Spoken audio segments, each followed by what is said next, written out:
се в римската военна крепост Нове, която се намира близо до град Свищов. Това е една от трите големи крепости в Дунавския лимес. Тук е бил разположен първо 8 августов легион, след това първи италийски легион. Може да, като строежа е започнат още по времето на император Август. След това по времето на Нерон е бил използван, легион е отпътувал за войните в Близкия изток,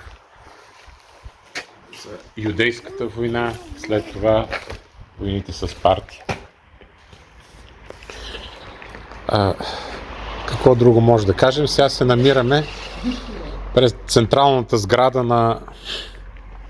на легиона. Това е военния форум.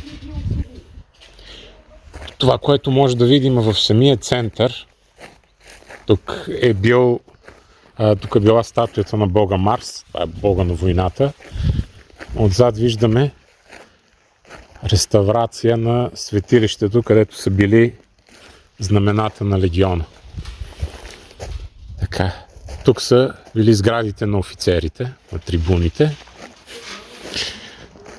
През своето съществуване, значи съвсем от зараждането на Римската империя до 7 век, почти до краха, тук е имало сериозно военно присъствие.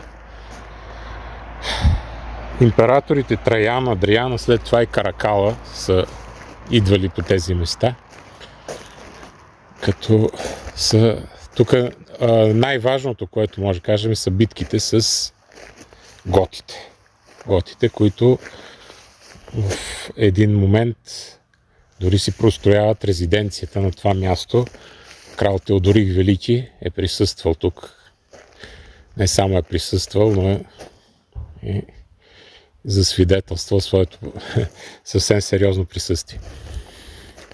Така. Също така, много важно е да се каже, че към легиона, както към всеки легион, е имало и болница. Болницата по принцип е била дървена и затова трудно се намират римски болници, но тази прави изключение. Това е била построена от камък. И сега не е в добро състояние, може да се разгледа в едни по-добри условия.